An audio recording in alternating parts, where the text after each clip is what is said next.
Hello friends, welcome back to my channel Poonam Khatkhar.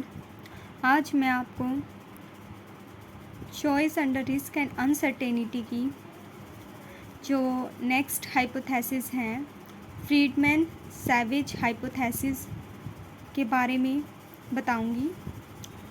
जो Friedman Savage hypothesis है उसकी ज़रूरत को एम फ्रीडमैन और एल.जी. सैविज ने क्या किया, महसूस किया। उन्होंने अपनी जो एक लेख है the utility of choice involving risk 1948 में इंक्लूड किया है।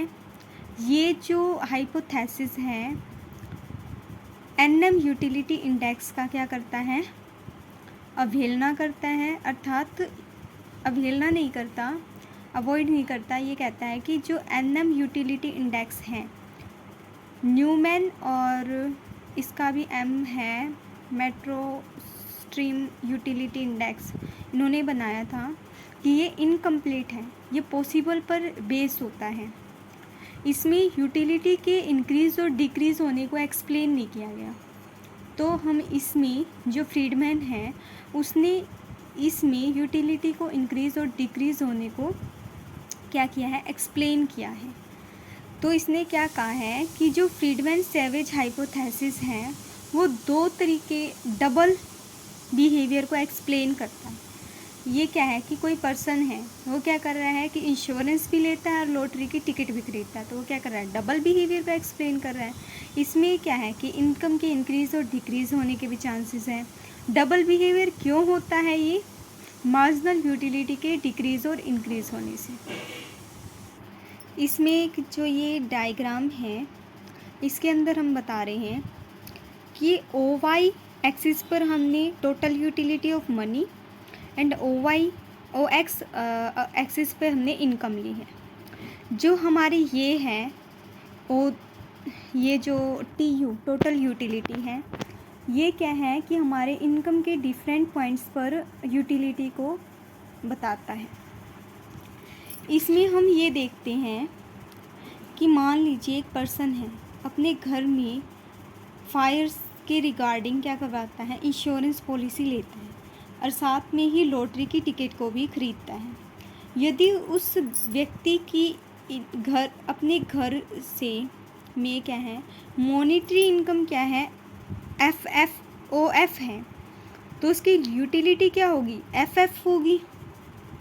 ठीक है, मान लो कि उसके घर में आग लग जाती है तो उसकी जो मॉनेटरी वैल्यू क्या हो जाएगी, OA ही रह जाएगी, और उस OA पर यूटिलिटी क्या होगी, AA होगी।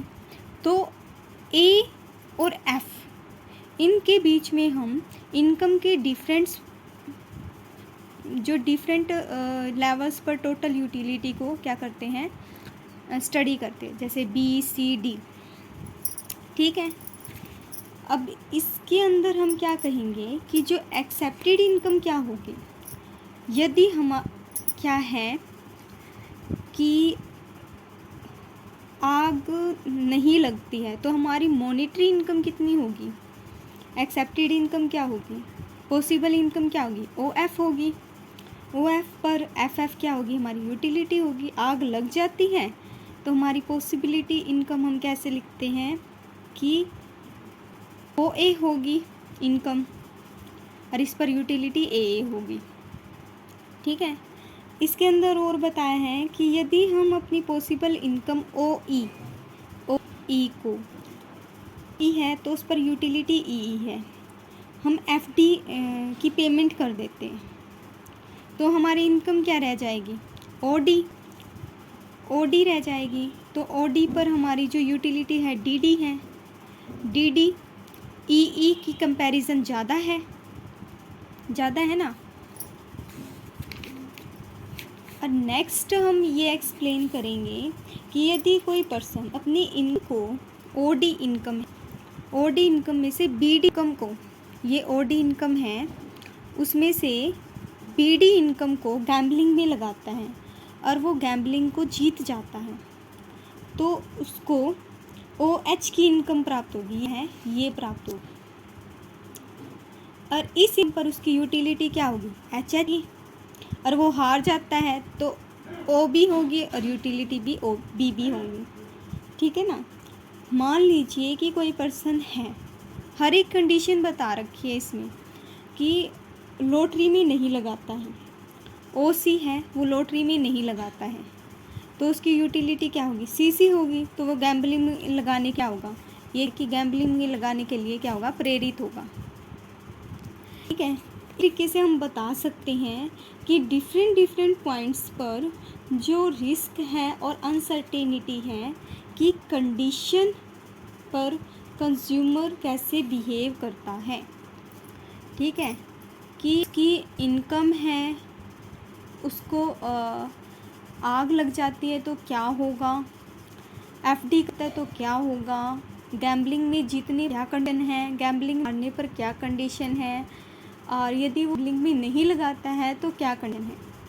तो इसमें हम क्या कर रहे हैं कि कंज्यूमर के बिहेवियर को क्या करते हैं कि रिस्क के पर स्टडी करते हैं, ठीक है। तो थैंक्स फॉर वॉचिंग। अगर आप चैनल पर नए हैं तो लाइक शेयर एंड सब्सक्राइब करना ना भूलें। Thank you everyone.